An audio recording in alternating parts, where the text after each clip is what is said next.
Morning, ladies and gentlemen, welcome back. Today is, let's see, what day is it? Today is day 12, I believe. I'm pretty sure it's day 12. Anyhow, so I got in the shop this morning, started laying out some shit while I was editing the video that I just uploaded, which will be relevant to the time when this gets uploaded. Anyway, glitch in the matrix thing here. So yeah, while that was uploading and editing, I went ahead and got the relief done for our bolster and got that test fitted, made sure everything works, so we are good to go on that. So moving on from there, we've got our piece of lightning. It's just a scrap cut laid out with our clip. It's just a rough outline of our clip and a piece for our pivot collar. And basically how I get these done is, I have a horrible system, to be honest with you. I wish I had a lathe, but I do not. Let's see, where is it? So, this is the bit that I usually use for making pivot collars and for doing holes in the karambits and shit. It's a 1-inch carbide tipped annular cutter, okay? So basically, I take this, it's got a pin in it that moves, okay? That's a centering pin, or a pilot pin, and I set this thing down on my material, make sure I've got clearance all the way around, and I give that a whack. And that gives me my center, okay? So basically what happens is, I'll come through this with a 1/4-inch bit, then I'll countersink it with my center bore for the pivot size, okay, and then I'll come back through, and like I said, I usually do it with this one, but this one, the inside diameter here of the plug that it cuts out is an 11/16, which, like I said in the other video, won't work on this because it will cut in to that contour there. So we're going to try it with this. It's again another 1-inch annular cutter, but it has a smaller 5/8 inside diameter. So we're going to see, this may not even work out, if a 5/8 one will fit in a 5/8 counterbore in this, and if it cuts it right, okay? It may not, okay, because this is not the most accurate system. This pin, when you put it in your 1/4-inch pilot hole, it can be slightly off. And what happens is when it's slightly off, is you'll either have a gap around your collar, or you'll have a gap basically where your pivot sits down in your collar. If it's not perfectly lined up with that pilot hole when you drill it, it's going to come out fucked up, okay? And again, not the most accurate system in the world. It is kind of a pain in the ass. I wish I had a lathe. Eventually I will get one. I don't know if I'll have the room for it in the new shop. Anyhow, whatever. So we're going to go ahead and just run with this and try and do this 5/8 pivot collar out of here and see if we can get it to work. I may or may not do a test one just to see what size this plug actually cuts, because if this wobbles at all, it's going to change my outside diameter. So I'm going to get to that. Oh, and also I got my clip laid out. I can't remember if I mentioned that or not. But basically, I just roughed it, okay, with the outline, and I made it exactly how I usually do. So here's my lock scale bolster that my clip is going to attach to. I just took a piece of masking tape, threw it over the top of this, drew my clip right on the masking tape, peeled it off, stuck it on my material, traced it, and center punched my holes. Done. Easy, simple, bing. So I'm going to go ahead and separate these two, get my holes drilled, stick this in the big mill in the vise, and bore this bastard, and we will catch up from that point. We should have all of our parts made, and then it's on to finish work. So that's it. I'm going to get to it, and I will catch up with you guys. Welcome back, everybody. So, good thing I did do a test plug just to see, and 19/30 seconds, which is smaller than a 5/8. That would be our 5/8. So we'd have a gap around our collar. That's not going to work out.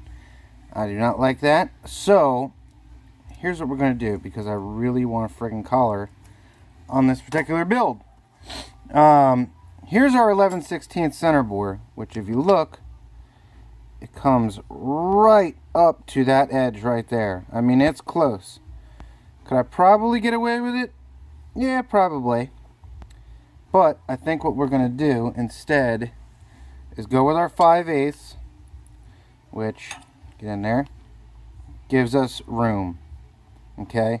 And what we're going to do is go about this a little bit differently, a little bit more ghetto-ishly, and we're going to do our regular 11/16 plug like we usually do, and then I'm going to stick it on an arbor, which is somewhere around here in one of these here bins. Well, that's the head to it. I don't know where it is right now. And basically run it down and bring our outside diameter down to 5/8, and just keep taking a little bit off, test fitting, taking a little bit off, test fitting, until we've got that sucker laid in there perfectly. So that's what we're going to roll with. A lot more work, a lot more risk of screwing it up, but when you've got it set in your mind that you want a certain look for something, that's just it. You got to do what you got to do to make it happen. So I'm going to get to doing that, and we'll pick up at the big mill over here in a few. Actually, small mill, then big mill. Catch you in a bit.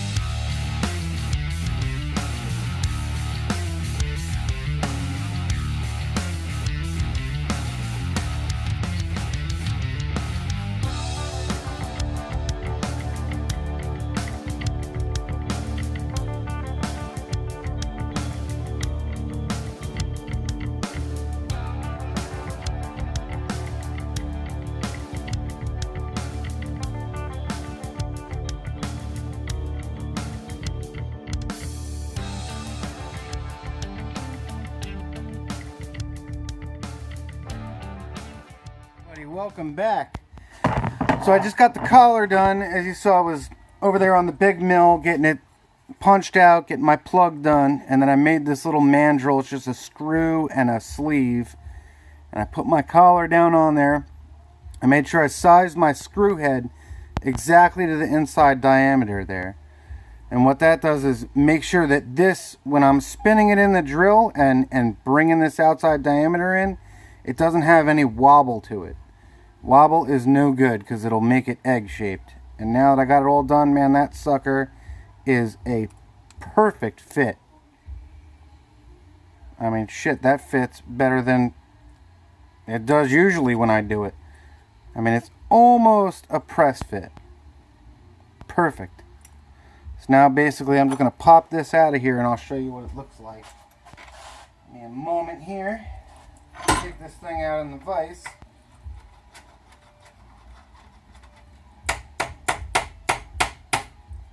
Go.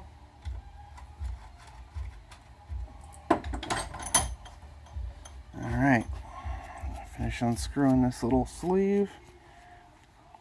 Usually I use a cutoff wheel mandrel, but like a jackass I left it at the house when I was putting in shelving. So there we go, there's our pivot collar. So now you know you got it good and your pivot drops down in there like that. No gap whatsoever. That's what you want. And then that drops down in there like so. No gap anywhere around it. That's what you want. That's going to be a gorgeous pivot collar.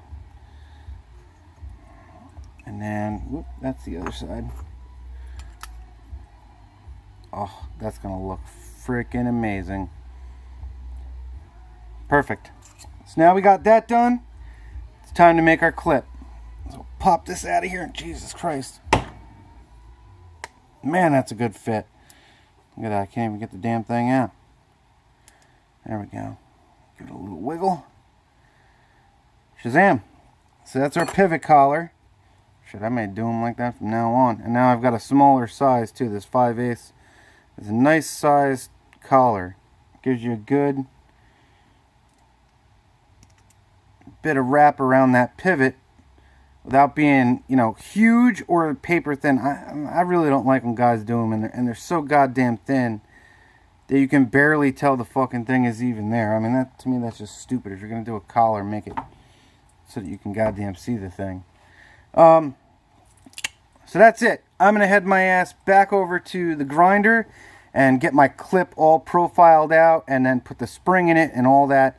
So that's the next job, is making our clip. And once we get that all shaped up, whoop, I'll fumble this a couple more times. Come on, pick up. And we'll go ahead and drill this and tap it to receive our clip. Actually, we're going to drill both.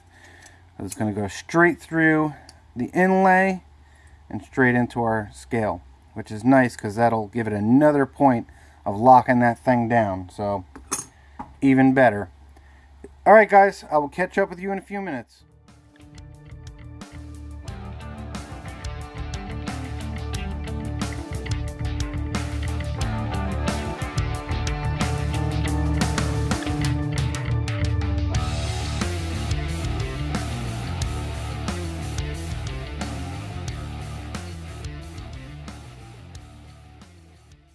Everybody, welcome back. So I got my clip all done up.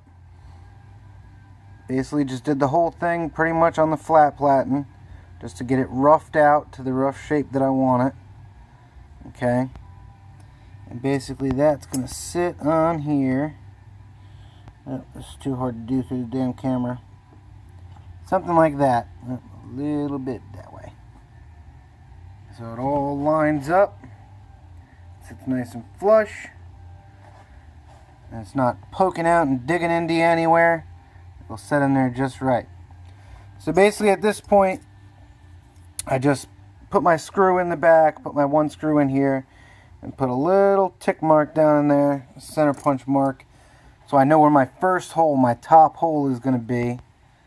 This clip, that top hole is going to line up right there. So basically I'm going to drill that through, tap it, put my clip on with the screw in, file off, or not file off, but grind off the underside of my screw because it'll come straight through so that it's nice and flush, and then I'll, with the clip on, center punch the other one. This way I know my holes are always going to line up. Okay? And that's basically it for a clip. Once this is done, let me think this over here. I've got to just grind my pivot collar down flat with the rest of my scale. And I think at that point we are done with all the rough work, pretty much. Why is this thing not focusing? What is your problem? There we go. Yeah, so at that point we'll be done with all of our rough work, and it's going to be on to all the fine finish work, which is basically every single thing that I've done for the past 2 days, all over again, but just with finer grip belts. So it's a lot of damn work, but hopefully we should be done with this one by the end of the day. It might be tight. I don't know. If I wasn't filming, I could probably get it done, but we'll see what happens. So I'm going to go and just run it through, man, and we will catch back up. Welcome back. Now we are all set. Our clip is all made, mounted up. Everything's good there. Our pivot collar is flushed. That thing came out great. I mean, you can't even really tell where that outside diameter meets the regular scale. That came out excellent. So now that everything's all trued up and ready to go, we've got our clip done, everything mounted, everything's fitted properly. It's time to start all the finish work, man. So I'm going to take this frame, pop it all back apart, and basically go over everything with progressively finer grits until it's pretty much either polished out for the bolsters, or the back spacers all got to get polished, the clips got to get polished, the collar's got to get polished. Yeah, so here it goes, man. This is all the fine work now. I got to put in the micro jimping up here. Yeah, so I'm going to start having it that. It'll be a few hours of getting all that stuff ready and done, and once the frame is all ready, we'll start working on our blade. Going over our grinds again with finer grits, our flats, everything, all in between, everywhere. So that's it, man. This is the hours and hours and hours of fine detail shit that makes a knife from a good knife to a fucking great knife. This is the difference, okay? Is the amount of little detailed stupid shit that takes forever that nobody ever wants to do, but it's what makes them great. So that's it. I'm going to get myself to it. And this is going to be a hell of a lot of time lapse because I'm not going to stop. I want to just run right through it, man. So I'm going to time lapse the shit out of this and we will catch back up basically once I've got this frame finished off. Okay? Alright guys, see you in a little while.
Okay everybody, welcome back. We have got everything all cleaned up and in fingerprint magnet mode.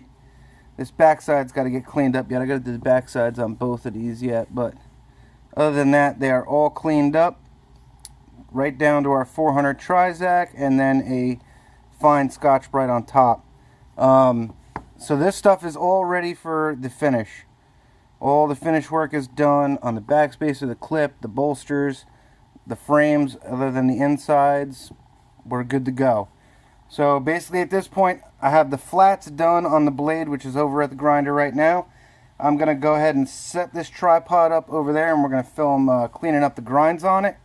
And after that, it's going to be disassembling everything, blasting the frame, and then etching all of our Damascus, and final assembly, man. We're on the home stretch. Oh, and I got to finish up the hardware too, because that all has to get a finish on it as well.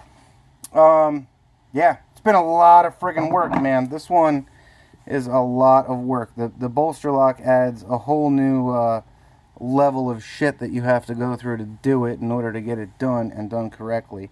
It is a fuckload of work, man. But it'll be worth it in the long run. This thing's going to be bad as shit. And it's a one-off, and it's a first of that grind and a first bolster lock. I'm quite proud of that. This one actually is available. As of right now, at this instant, it is up for grabs. So if you want to grab it without the weight, go for it. It ain't going to be cheap, but hey, it is what it is. There's a lot of work in it, you know what I mean? I've spent 2 full days just getting it to this point where I'm ready to do finish work, or put the finish on it. So, that's a shitload of time. Other than that, I'm going to take this thing over to the grinder, set the tripod up, we'll shoot a time lapse of me cleaning up the grinds, and then it's getting this bad boy finished up. Catch you guys over at the grinder.